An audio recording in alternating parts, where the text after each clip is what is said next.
히브리서 11장 3절입니다. 같이 읽겠습니다. 시작.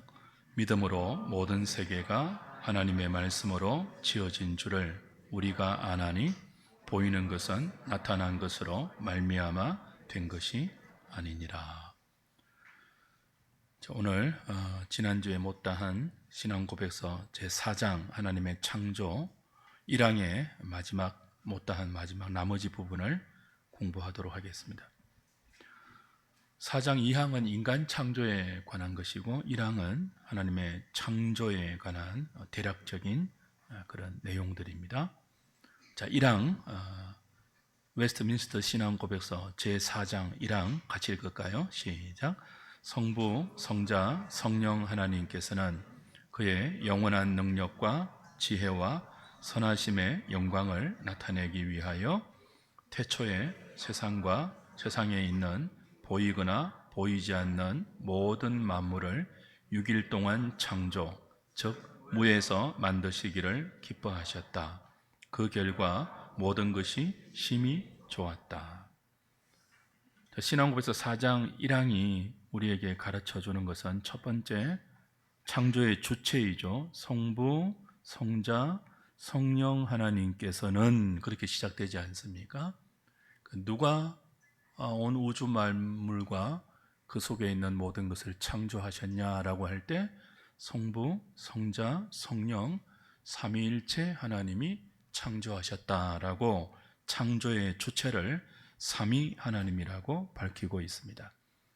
그러니까 경륜적 삼위일체론적인 관점에서 보면 분명히 창조의 주도자는 성부라고 말할 수 있지만 그렇다고 해서 성자와 성령 하나님이 단순히 성부 하나님의 창조 사역에 도움을 주는 혹은 성부 하나님의 창조의 수단 정도가 아니라 성부와 성자, 성령 하나님 공히 온 우주 만물과 그 속에 있는 모든 것들을 창조하셨다라고 신앙고백서는 창조의 주체를 삼위일체 하나님 그렇게 밝히고 있습니다. 그 다음 문장이 뭐예요? 그의 영원한 능력과 지혜와 선하심의 영광을 나타나기 위하여 창조의 목적이죠. 왜 삼위일체 하나님께서 창조를 하셨는가? 하나님의 영원한 능력, 지혜, 선하심의 영광을 보이기 위해서, 드러내기 위해서 창조하셨다. 그렇게 신앙 고백서가 고백하고 있습니다. 창조의 시기는 언제죠? 태초에라고 했습니다. 태초에. 시간과 우주 만물에 있는 모든 것들은 태초에 삼위 하나님께서 창조하실 때부터 시작이 된 거예요. 그전에는요, 삼위 하나님의 창조가 있기 이전에는 삼위 하나님 외에는 아무것도 없었습니다. 선재하는 어떤 것도 없었습니다. 오직 삼위 하나님께서 홀로 삼위간의 영원한 사랑과 교제에 충만한 기쁨 가운데 계셨죠. 그리고 그 선하심과 그 지혜와 그 전능하심을 또 그 완전하신 사랑의 기쁨을 드러내고 우리와 함께 나누기 위해서 창조를 계획하셨고 그 계획을 태초에 실행하신 것입니다. 창조의 시기는 태초고요. 창조의 대상은요, 세상과 세상에 있는 보이거나 보이지 않는 모든 만물 이렇게 말하고 있죠. 태초에 하나님께서 삼위 하나님께서 창조하셨는데 그 창조의 대상은 세상 또 세상에 있는 보이거나 보이지 않는 모든 존재, 모든 것들을 만드셨다. 창조의 기간은요, 그 다음 나오죠. 며칠 동안요? 6일 동안. 창조의 방법은요, 무에서 만드신. 창조의 결과는요, 모든 것이 심히 좋아하셨다, 좋았다. 그렇게 1항이 하나님의 창조를 우리에게 가르치고 그 창조를 고백하고 있습니다. 지난 시간에 우리 해설의 9번까지 했으니까 못다한 10번부터 다시 확인하겠습니다. 조금 지난주의 교환을 제가 한 주간 동안 조금 더 보완을 했습니다. 자, 해설 10번 보십시오. 창조의 기간에 관한 것이거든요. 신앙 고백서는 6일 동안 모든 만물을 무에서 만드시기를 기뻐하셨다라고 창조의 기간을 6일이라고 분명히 밝히고 있는데, 이제 이 6일이 현대 과학으로 보면 조화가 되지 않는다고 본 많은 신학자들이 창조의 기간에 다른 이론, 다른 이설들을 주장했죠. 풋노트 1번 보시면 현대 과학은 지구의 나이를 약 45억 년으로 봐요. 빅뱅으로 말미암아 약 45억 년 전에 지구가 우연히 형성되었다 그렇게 말하고, 그 지구에 최초로 생명이 나타난 때는 약 30억 년 전이라고 현대 과학은 추정해요. 그리고 인류는요, 약 20만 년 전에 진화를 거쳐서 형성되었다 이렇게 가설을 말하죠. 현대 과학의 추정에 의하면 창세기 1장이 말하는 저녁이 되고 아침이 되니 이는 첫째 날이니라 라고 할 때 이 첫째 날, 둘째 날, 셋째 날의 이 날의 개념이 지금 우리가 24시간으로 카운트하고 있는 그 카운터와 맞지 않죠. 그래서 이 부조화를 어떻게 조화시킬 수 있을 것인가 라고 많은 고민을 하다가 여러 가지 이론을 만들었는데요. 그 가운데 대표적인 이론이 갭 이론이에요. 간격 이론이죠. 다른 말로는 중조설이라고도 말합니다. 하나님의 창조가 중조 두 번이었다는 거예요. 그러니까 첫 번째 창조와 두 번째 창조 사이에 갭이 있다는 거예요. 긴 시간이 있다는 거예요. 그래서 그 긴 시간을 통해서 45억 년, 30억 년, 20만 년이라는 현대 과학이 추정한 지구의 나이, 인류의 나이를 끼워 맞추는 시도이죠. 이 갭 이론은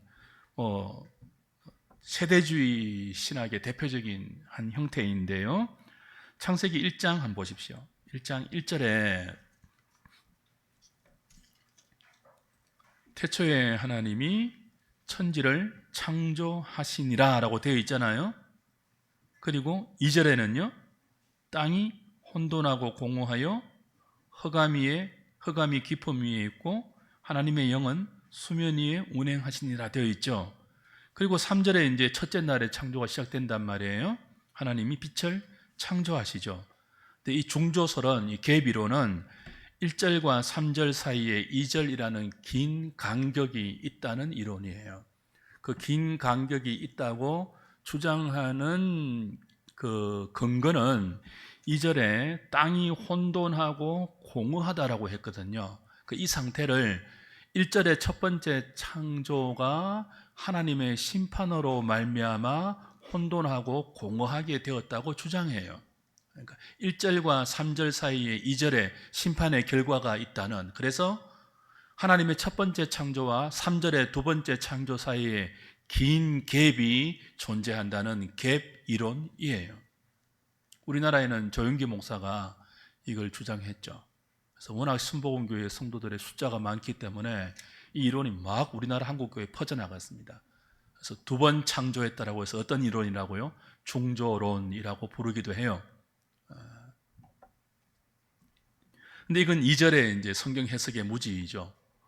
2절에 땅이 혼돈하고 공허했다. 그냥 이렇게 읽으면 마치 그 폐허, 심판이 휘몰아 치고 간 뒤에 혼돈하고 공허한 상태로 오해할 수 있지만, 풋노트 이번에 제가 기록해 놓은 것처럼 이 혼돈, 공허라는 히브리 원어를 보면 혼돈은요, 막 심판이 몰아닥쳐서 막 폐허가 된 그런 그 이미지가 아니고요. 혼돈은 토후라는 단어인데 폼리스, 폼이 없다, 틀이 갖추어지지 않았다, 뭐 그런 뜻이에요. 아직 형태가, 폼이 갖추어지지 않는 그런 상태를 지칭하는 단어이고, 공허하다라고 할 때 보후라는 이 단어는요, 비었다, empty라는 뜻이에요. 비었다, 아무것도 생명 있는 존재가 그 틀 안에 아무것도 들어있지 않다, 비어있다, 뭐 그런 것이지, 심판이 지나가고 나서 뭐 혼돈하고 공허한 파멸의 상태, 그 상태를 의미하는 단어가 아니고, 아직 틀이 갖춰지지 않았고 아직 비어있다, 생명이 없는 비어있는 상태다, 뭐 그걸 의미하는 단어예요. 그래서 3절부터는요 이렇게 틀이 갖추어지지 않고 비어있는 상태에 하나님께서 틀을 만드시고 그 틀 안에 생명 있는 존재, 그 틀 안에 있어야 할 존재를 채워넣는 그런 창조를 하셨다라고 첫째 날부터 여섯째 날까지 창조의 내용이 기술되어 있죠. 그래서 이런 원문의 바른 해석을 통하면 이 갭 이론은 사실은 존재하기가 힘들어요.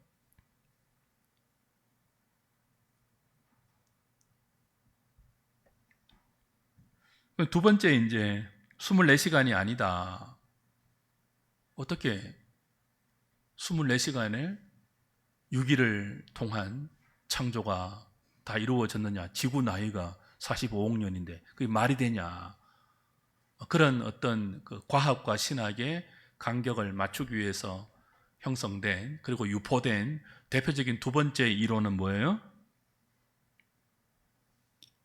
그 날이 긴 하나의 기간 혹은 피어리어드, 시대라는 이론이에요. 첫째 날, 둘째 날, 셋째 날이라고 창세기 1장에서 말하는 그 날이 24시간이 아니라 우리가 과학 시간에, 생물 시간에 배웠잖아요. 무슨 시대, 무슨 시대, 무슨 시대.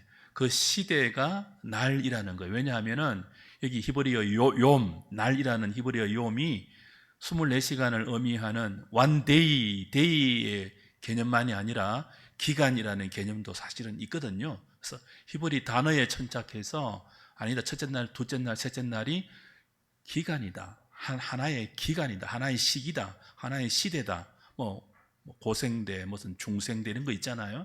그런 시기다라고 과학적으로 해석하는 주장도 있습니다. 주로 누가 이런 주장을 받아들인다고요? 유신 진화론을 주장하는 사람들이 이 날 시대 이론을 많이 지지합니다. 네, 다시 말씀드리지만 이 이론도 성경적인 근거가 되지 못하는 것은 6번이나 반복되는 저녁이 되고 아침이 되니라는 이 반복적인 진술이 긴 기간으로 보기 어렵다는 거죠. 그 긴 기간을 왜 저녁이 되고 아침이 되니, 이는 첫째 날에 이렇게 말했을까요? 그렇게 말할 필요가 없다는 거죠.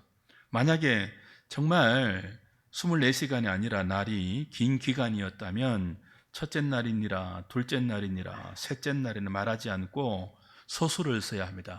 첫 번째니라, 두 번째니라, 세 번째니라, 서술로 써야 하는데 성경은 그렇게 쓰지 않고 첫째 날, 둘째 날, 셋째 날, 6번이나 여섯째 날 이렇게 분명히 날이라고 기술하고 있거든요. 반복적으로.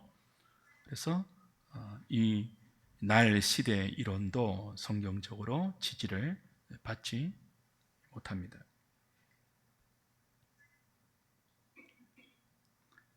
결정적인 것은 여섯째 날을 지나고 하나님께서 안식을 선포하셨잖아요. 일곱째 날을 복되게 구별하셔서 안식일로 우리에게 주셨거든요.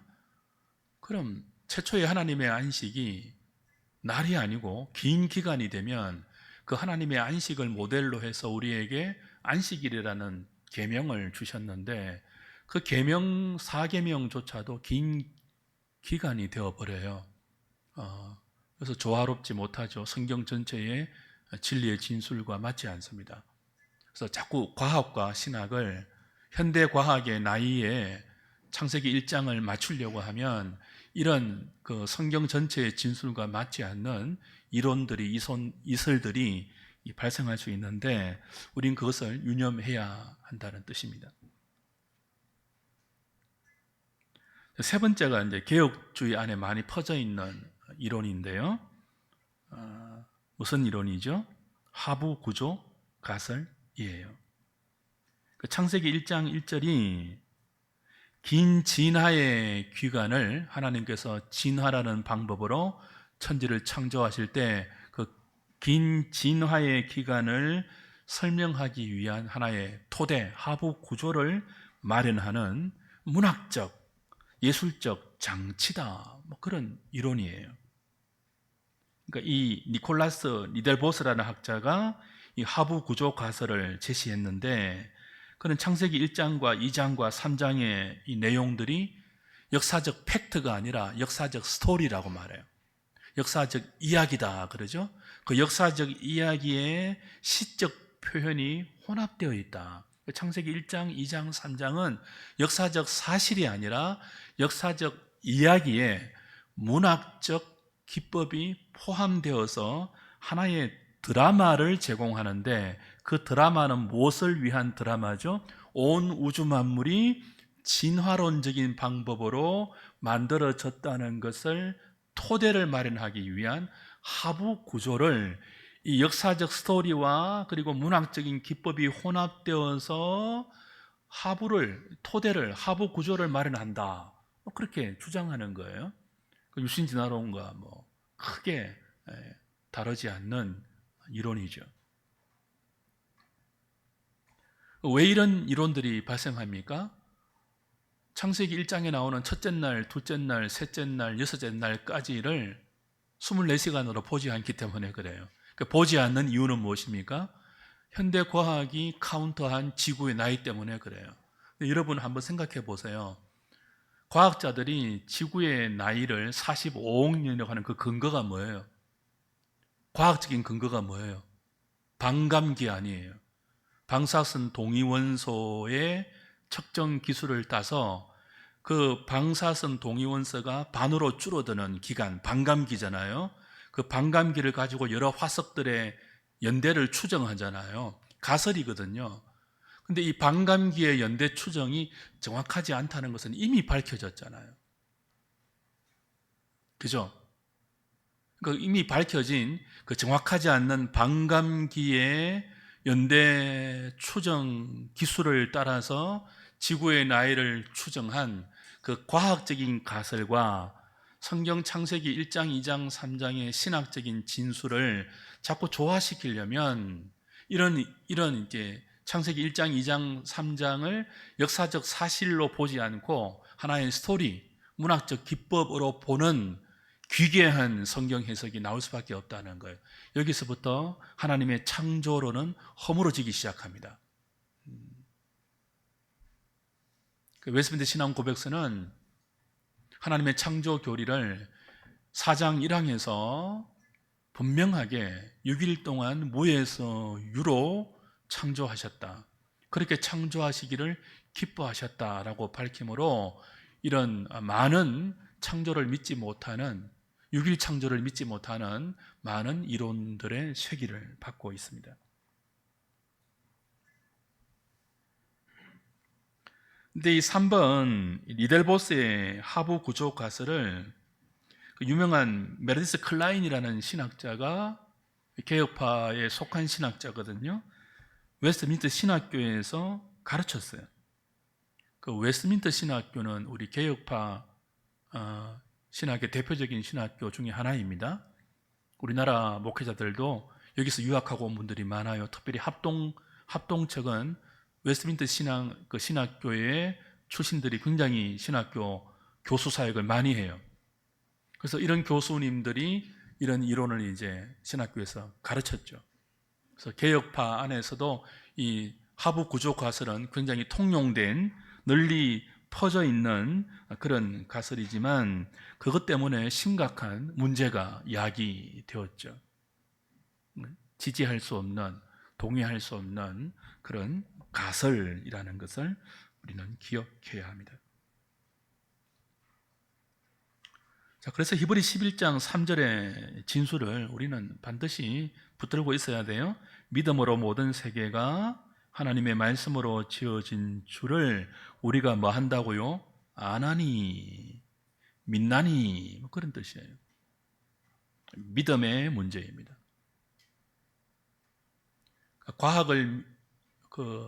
믿음을 과학으로 증명하려는 창조과학 같은 것도 사실은 오류가 많을 수 있죠. 그 믿음은 과학으로 증명하는 영역이 아니에요. 믿음은 선포하고 성경의 진술은 믿음으로 수용해야 되는 영역이지 과학으로 증명이 되어야지만 그게 진리가 되는 그런 영역이 아니라는 거죠. 그걸 자꾸 하나님의 창조를 과학으로 증명하겠다고 하는 시도도 위험한 쪽으로 갈 수 있습니다. 지금 유신진화론과 창조과학이 막 부딪히고 있거든요. 서로가 서로를 막 공격하는데 제가 보기에는 둘 다 위험해요. 과학으로 증명할 영역이 아니라니까요.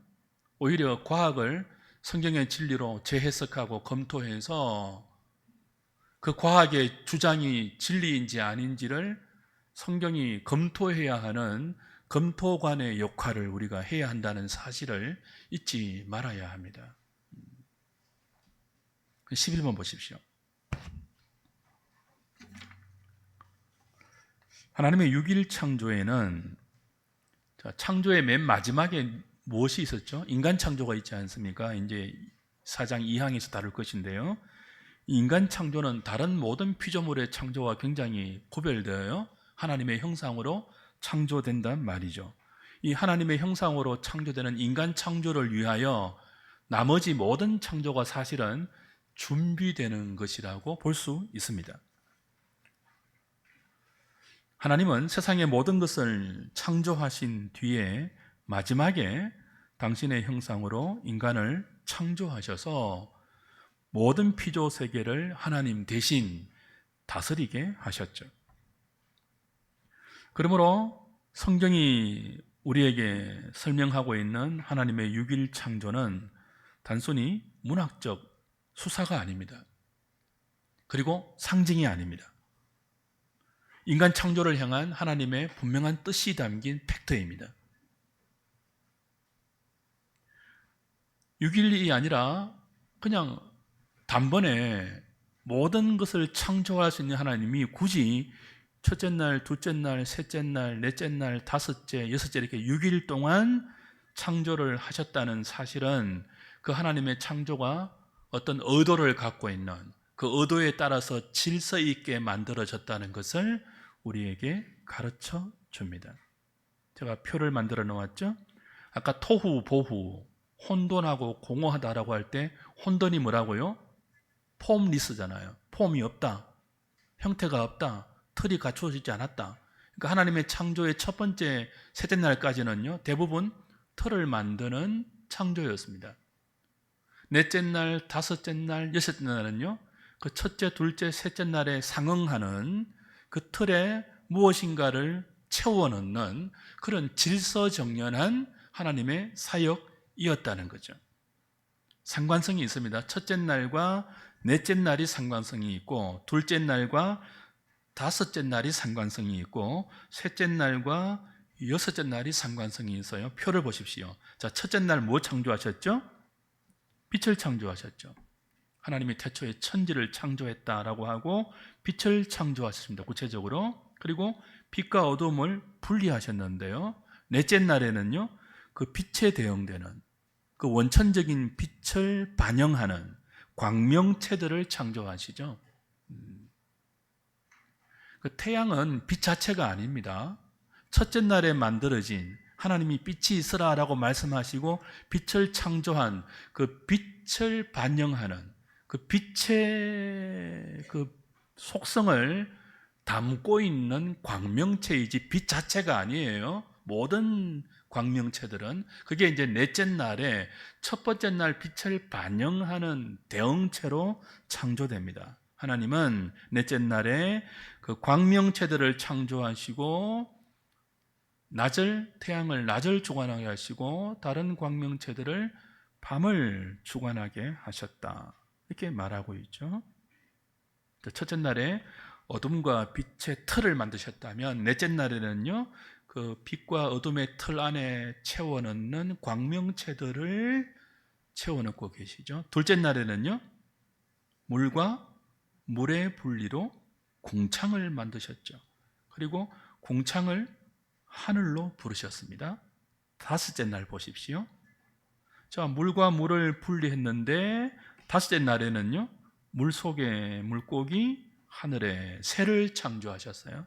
그리고 그들에게 복을 주시고 물 속에서 하늘에서 생육하고 번성하게 하셨죠.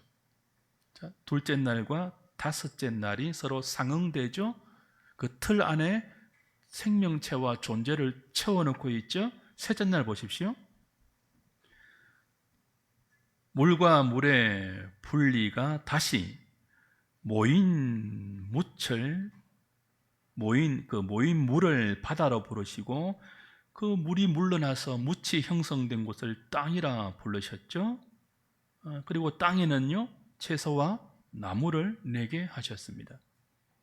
여섯째 날, 셋째 날에 상응되는 여섯째 날에는 땅에 있는 생명체를 창조하시죠. 가축, 짐승, 기는 것을 만드시고 마지막에는요, 그 모든 것들을 하나님의 대리자로 다스리게 하실 하나님의 형상으로 사람을 지었다.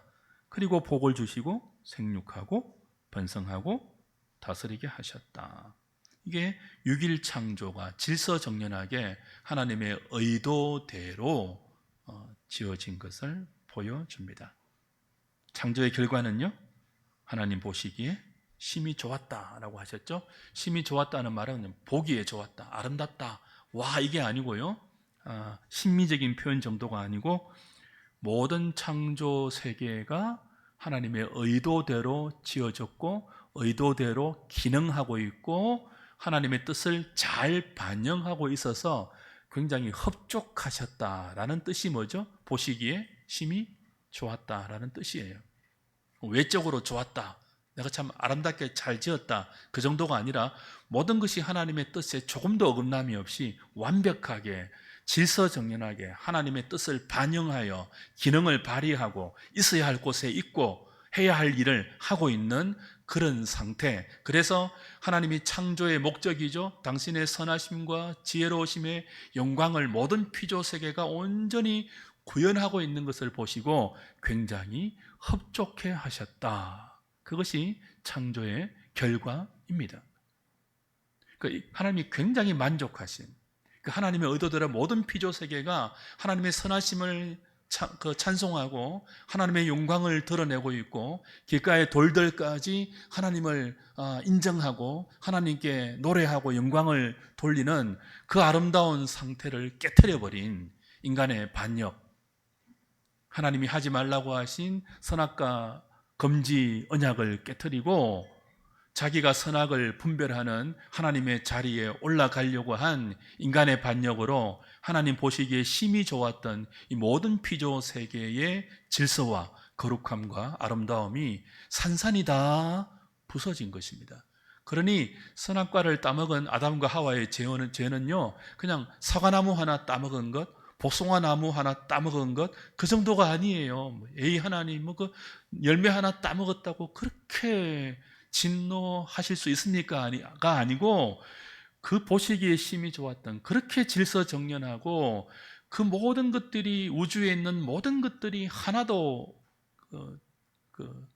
오차도 없이 완벽한 하나님의 뜻을 구현하고 있는 그 완벽한 생명과 기쁨과 그 안식의 상태가 인간의 불순종과 범죄로 말미암아 다 깨트려졌으니까 이 죄는 하나님의 진노를 불러온 너무나 무서운 죄였다는 거죠.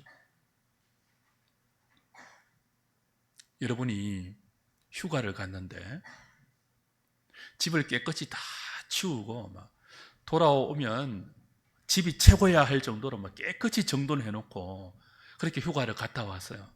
근데 휴가를 마치고 지친 몸을 이끌고 문을 열고 집에 딱 들어섰는데 집안이 난장판이 되어 있다고 생각해 보세요.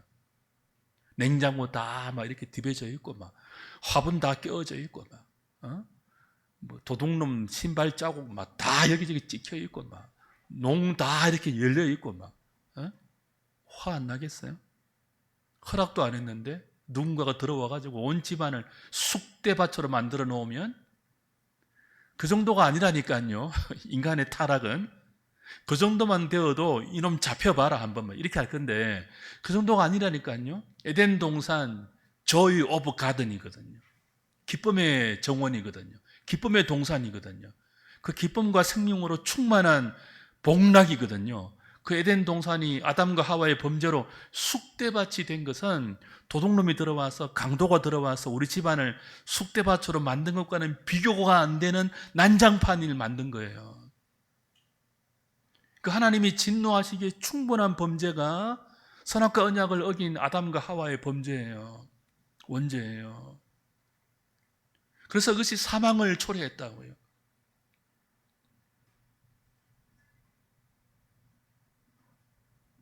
타락의 심각성, 죄의 치명성을 우리는 잘 깨달아야 합니다. 그럴 때 전적인 은혜로 큰 자비와 긍휼로 우리에게 허락된 구원이 얼마나 감사이고 얼마나 놀라운 어메이징 그레이스인지를 우리는 깨달을 수 있죠. 아이고, 그리스도로 말미암는 구원이 뭔 그렇게 대수로울까? 죄의 심각성을 모를 때 그래요. 어떤 사람은 1억만 주면은 내 신자의 권리 포기할 수 있어요. 그런 말 들은 적이 있습니다. 1억과 구원을 바꿀 수 있다고. 그 죄의 심각성을 몰라서 그래요. 그 죄로부터 건져주신 구원의 그 깊은 의미를 몰라서 1억과 구원을 바꾸겠다고 하는 거예요. 성도라면 그런 말을 할 수가 없죠. 이 세상에 존재하는 모든 비참함, 모든 공고함, 모든 그 불합리한 모순, 부조리, 그로 말미암아 인생들이 겪고 있는 탄식과 비명과 신음과 고통은 사실 모두 뿌리를 헤쳐 들어가 보면 뭐가 있다고요? 죄에 있습니다. 죄가 불러온 정상들이에요. 우리가 감기 바이러스가 들어오면 머리가 아프고 기침이 나고 열이 나지 않습니까? 그처럼 죄가 불러온 분명한 정상이 있습니다. 가장 큰 정상은 사망이고요. 그 사망이 가져오는 모든 유사한 정상이 인류가 겪고 있는 모든 종류의 고통과 비참함입니다. 단순히 경제적인 문제가 아니에요. 그 정치적인 문제가 아니에요.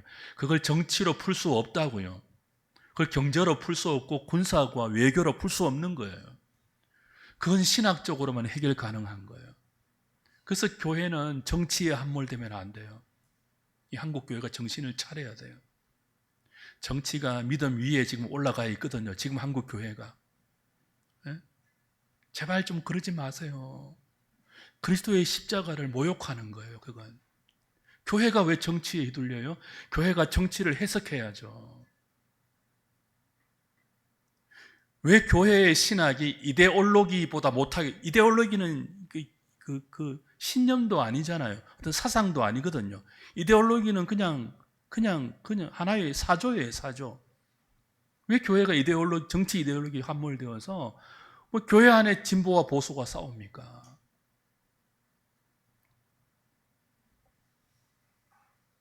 신학이 정치를 해석해야죠.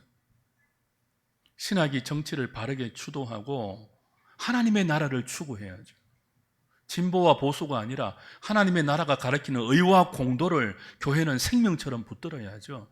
누가 뭐라고 하든지 하나님의 나라의 그 생명이 약자들에게 배려되고, 그죠? 고아와 과부와 가난하고 객과, 그죠? 뭐 그런 자들에게 하나님의 자비가 끊임없이 흘러가도록 교회는 세상을 가르치고 주도해야지. 왜 교회가 정치 이데올로기에 함몰되어서 서로 편을 나누고 싸우고 그럽니까?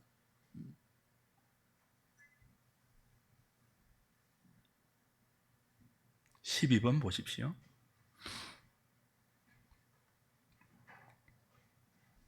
같이 한번 읽어볼까요? 시작. 창조는 삼위일체 하나님의 공동사역으로 성부로부터 성자를 통하여 성령 안에서 이루어졌습니다. 하나님은 당신의 영원하신 능력과 지혜와 선하심의 영광을 나타내시기 위하여 온 세상을 창조하셨습니다. 그렇게 천지와 만물을 뜻대로 다 만드신 뒤 다 이루었다고 말씀하시고 일곱째 날을 복되게 하사 거룩하게 하시고 안식하셨습니다. 그 후에 사람의 죄로 하나님의 다 이루심이 깨어졌을 때 성자 하나님께서 사람이 되어 십자가에 못 박혀 죽으사 다 이루었다 하시고 택한 자의 구원을 새로운 창조로 성취하셨습니다. 교회와 성도는 그렇게 이루신 삼위 하나님의 새로운 창조의 열매이고 장차 주님이 다시 오실 때 새 하늘과 새 땅과 새 예루살렘으로 완성될 것입니다. 만물이 주에게서 나오고 주로 말미암고 주에게로 돌아갑니다. 그에게 영광이 세세에 있을지어다. 아멘. 창세기 2장 1절 보세요. 2장 1절.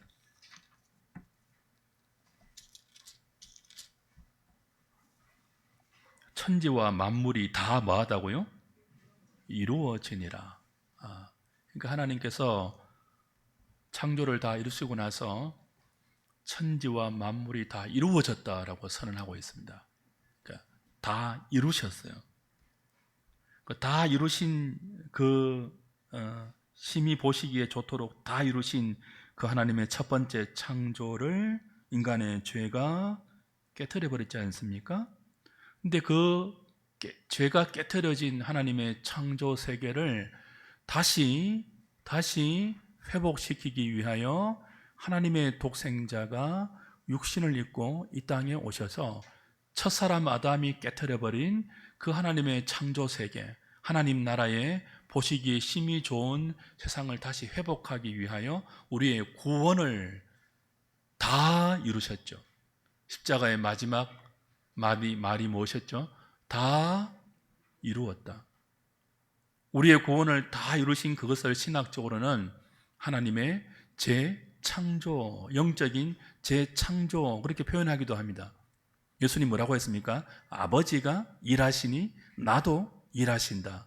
그 일하심이 뭐예요? 성부와 성자와 성령의 일하심이 뭐죠? 계속 일하시는 것이 죄에 빠진 인간을 구원하시고 그 구원받은 인간이 하나님의 형상으로 회복되어 다시 이 온 세상을 하나님 보시기에 좋은 세상으로 만들어가는 그 일의 기초로 구원을 다 이루셨다고 말씀하시죠.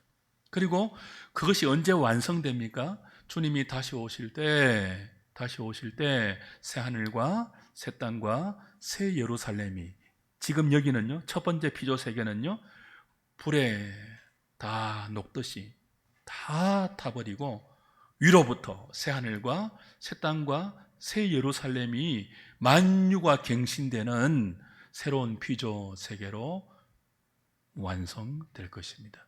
우리의 소망이죠. 우리의 소망이죠.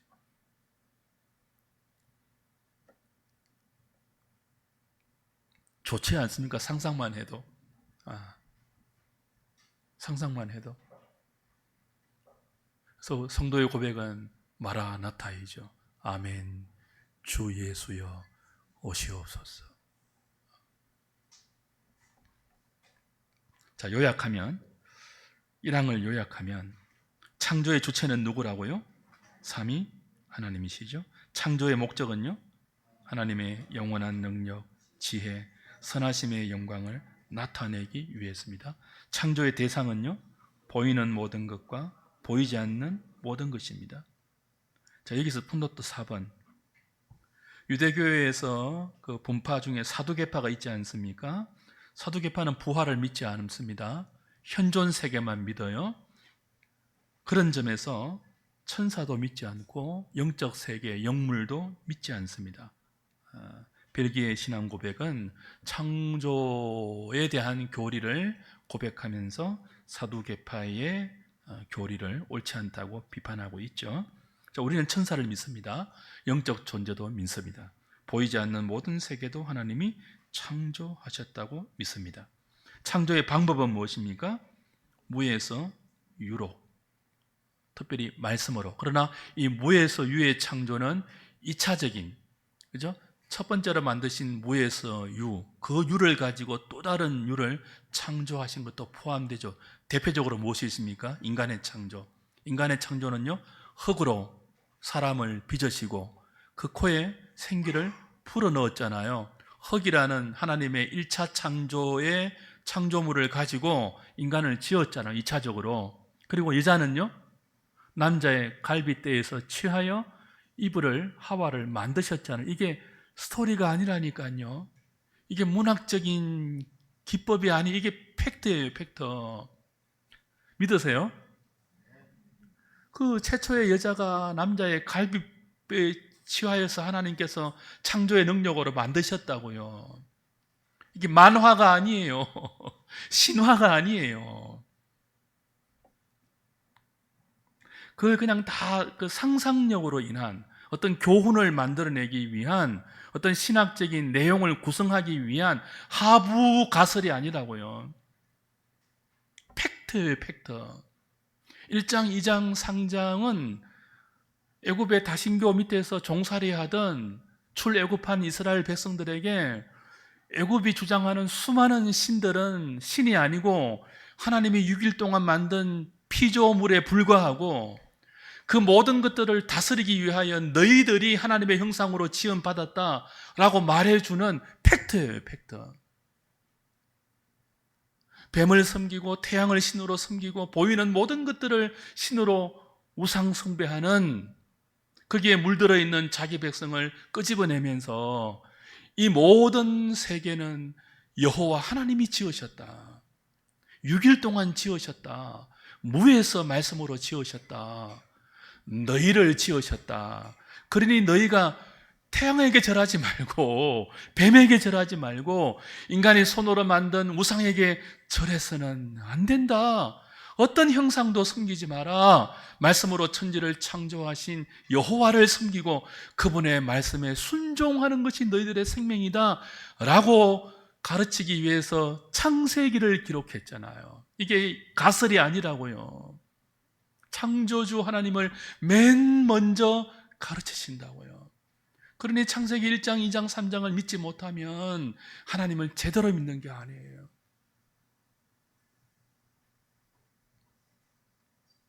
창조의 상태는 하나님 보시기에 심히 좋았습니다. 우리의 삶을 하나님 보시기에 심히 좋도록 하기 위해서 하나님의 독자가 인간의 몸을 입고 오셔서 우리의 죄가 만들어 놓은 모든 비참과 죄책과 심판과 하나님의 저주를 다 짊어지고 대속하셔서 우리를 구원하시고 하나님의 형상으로 회복시켰습니다. 이유가 무엇일까요? 우리의 삶이 보시기에 심히 좋도록 하기 위해서. 심히 좋도록.